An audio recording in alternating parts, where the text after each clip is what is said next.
దిశ ఆ పక్కన ఏ మాత్రం కూడా సిగ్గు ఎగ్గు లేకుండా ఫ్యామిలీ మెంబర్స్ అందరూ కూడా ప్యాలెస్లు కట్టారు, ఫ్యామిలీ మెంబర్స్కి ఆఫీసులు కట్టారు.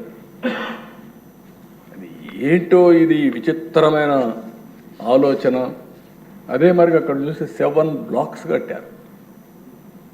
మొత్తం పర్యావరణాన్ని పూర్తిగా విధ్వంసం చేశారు. ఒక పక్క ఎన్జిటి, ఇంకొక పక్క హైకోర్టు, ఇంకొక పక్క సుప్రీంకోర్టు, అడుగడుగున మొట్టికాయలు వేస్తున్న రాష్ట్ర ప్రభుత్వం అడ్డంగా తప్పుడు సమాచారం ఇచ్చి కోర్టులు కూడా మభ్యపెట్టి, లేకుంటే కోర్టులు కూడా ఏమీ చేయలేని పరిస్థితి తీసుకొచ్చారు. కడాన మనం చూస్తే ఆ ప్యాలెస్ కట్టుకున్నారు, కానీ ఆ ప్యాలెస్ దగ్గర కూడా పోయే పరిస్థితి లేకుండా చేసుకునే పరిస్థితికి వచ్చారు. 700 కోట్ల రూపాయలతో సర్వే రాళ్లపైన బొమ్మలు, దానికి మాకు మళ్ళా ఒక 30 కోట్లు పడింది అవన్నీ తీయాలంటే. అదే మార్గ దిశ ఎక్కడ చూసినా వీళ్ళ ఇష్ట ప్రకారం రంగులేశారు. కోర్టు ఆదేశాలతో మళ్ళా 100,000 కోట్ల రూపాయలు ఖర్చు పెట్టి ఆ రంగులని తీయడానికి ఖర్చు అయ్యే పరిస్థితి వచ్చింది. 400 కోట్ల రూపాయలతో ప్రకటనలు వాళ్ళ పేపర్కే ఇచ్చుకునే పరిస్థితికి వచ్చారు.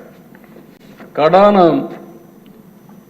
వాలంటీర్స్ కూడా సాక్షి పేపర్ ఇవ్వాలని చెప్పి సాక్షి పేపర్ ఇప్పించే పరిస్థితికి వచ్చారు.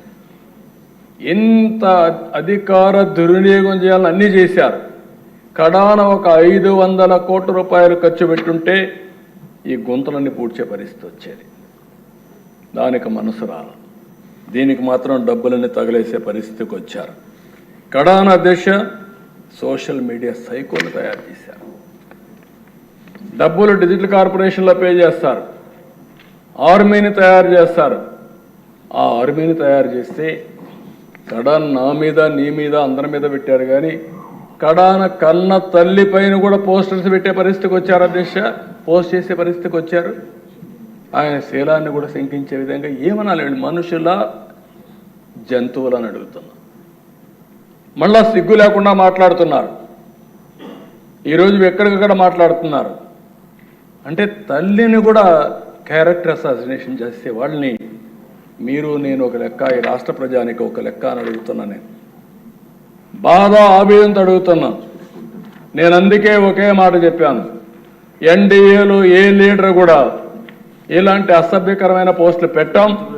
ఒకవేళ పెడితే వాళ్ళని ఏ విధంగా పనిష్ చేస్తున్నామో మన వాళ్ళు కూడా అదే మరి చేస్తా. ఈ రాష్ట్రంలో ప్రతి ఒక్క ఆడబిడ్డకు రక్షణ ఇచ్చే బాధ్యత,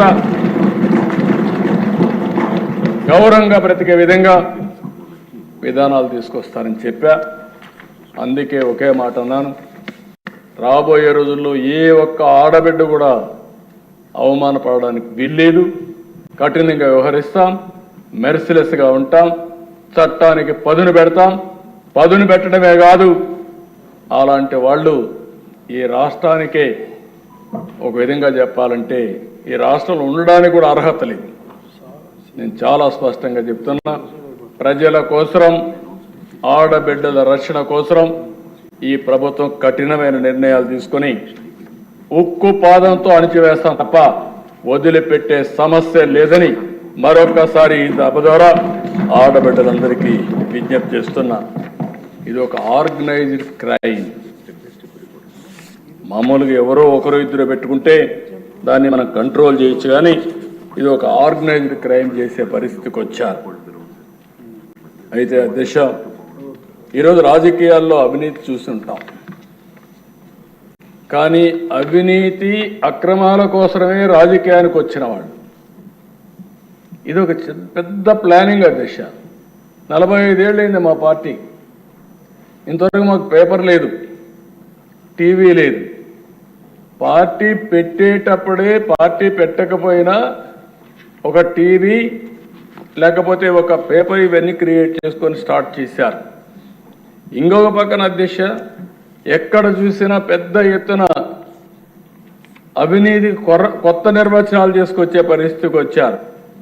ఇవన్నీ చేసి రాష్ట్రంలో మీరు చూస్తే రైతు బజార్లని, తహసీల్దార్ ఆఫీసుల్ని, కొన్ని హెల్త్ సెంటర్లని తాకట్టు పెట్టారు. ఇంకో పక్క మద్యం నిషేధిస్తామని చెప్పి 5 ఏళ్ళలో చేసేస్తున్నామని చెప్పి మద్యం పైన వచ్చే ఆదాయాన్ని 25 సంవత్సరాలు తాకట్టు పెట్టి దాంట్లో డబ్బులు తీసుకొచ్చే పరిస్థితికి వచ్చారు. 25,000 కోట్లు తీసుకొచ్చే పరిస్థితికి వచ్చారు. ఏమన్నాను అడుగుతున్నా. అంటే ఎక్కడికి పోయిందో అర్థం కాని పరిస్థితి వచ్చింది. కేంద్రం ఇచ్చిన నిధులన్నీ దారి మళ్ళించారు. పేదలకు చెందవలసిన పథకాలు చాలా వరకు గండికొట్టే పరిస్థితికి వచ్చారు. ఈరోజు మీరు చూస్తే అధ్యక్ష, ఇంత మునిపే మినిస్టర్ గారు చెప్పారు, ఆ డబ్బులు కానీ వచ్చుంటే మళ్ళీ మనకు కేంద్రం ఎప్పుడు కూడా డిఫరెంట్ స్కీమ్స్కి డిఫరెంట్ పందాలు డబ్బులు ఇస్తారు. ఈరోజు నరేగా ఉంది, 90% కేంద్ర నిధులు వస్తాయి, మంది 10% వస్తుంది. ఇందులో 70% లేబర్కి ఇవ్వాలి, 30% మెటీరియల్ కాంపోనెంట్కి ఇచ్చుకునే అవకాశం ఉంటుంది. దీన్ని ఎంత ఇది డిమాండ్ డ్రివన్ ప్రోగ్రామ్, మనం ఎంత ఉపయోగించుకుంటే అంత ముందుకు పోతాం. ఈ కార్యక్రమాన్ని ఉపయోగించుకొని గత ప్రభుత్వంలో లోకేష్ గారు పంచాయతీరాజ్ మినిస్టర్గా ఉంటే 24,000 కిలోమీటర్లు సిమెంట్ రోడ్లు వేయగలిగారు. 5 సంవత్సరాలు ఏం చేశారు? ఎక్కడికి పోయినాయి ఈ డబ్బులు? ఏమైపోయినాయి ఈ డబ్బులు అడుగుతున్నాను. సమాధానం చెప్పి ఇప్పుడు అదే పవన్ కళ్యాణ్ గారు వచ్చిన తర్వాత 4,500 కోట్ల రూపాయలతో 30,000 పనులు సంక్రాంతికి పూర్తి చేస్తామని చెప్పే పరిస్థితికి వచ్చారంటే అది నాటికి నేటికి వ్యత్యాసం అని చెప్పి కూడా నేను మీకు తెలియజేస్తున్నా. ఇంకో పక్కన దిశ జల్ జీవన్ మిషన్ ఒక ఉదాత్తమైన కార్యక్రమం. ఇది కేంద్ర ప్రభుత్వం కార్యక్రమం తీసుకున్నారు. ప్రతి ఒక్క ఇంటికి కొళ్ళాయి ద్వారా నీళ్లు ఇవ్వాలి, ట్యాప్ ద్వారా నీళ్లు ఇవ్వాలి. దీనికి 45% కేంద్రం ఇస్తుంది, 45% రాష్ట్రం పెట్టుకోవాలి, 10% బెనిఫిషరీ పే చేయాలి. దీనివల్ల ఎక్కడైతే సస్టైనబుల్ సోర్స్ ద్వారా ఎక్కడైతే నీళ్లుంటాయో ఎప్పటికీ అలాంటి రిజర్వాయర్స్ నుంచి తీసుకోవాలని చెప్పి పెట్టారు. ఇది కానీ వచ్చుంటే నీటి సమస్య పరిష్కారం అయ్యేది, కంటామినేషన్ ఉండేది కాదు. ఈస్ట్ గోదావరి, వెస్ట్ గోదావరి ఉంది, చేపల చెరువులు వచ్చాయి, నీళ్లు తాగడానికే అవకాశం లేని పరిస్థితి వచ్చింది. అలాంటప్పుడు గోదావరి నీళ్లు తీసుకొచ్చి ఇంటింటికి ఇచ్చుంటే ఈ సమస్య పూర్తిగా పరిష్కారం అయ్యేది.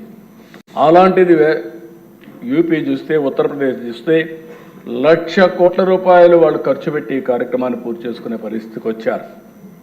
మనం ఎక్కడా చేయకుండా వదిలిపెట్టి వచ్చిన డబ్బులు కూడా దుర్వినియోగం చేసి డైవర్షన్ చేస్తే మళ్ళా దానికి కూడా డబ్బులు ఇచ్చి యూటిలైజేషన్ సర్టిఫికెట్స్ ఇచ్చి ఇప్పుడు మళ్ళా రీస్ట్రక్చరింగ్ ముందుకు పోయే పరిస్థితికి వచ్చాం.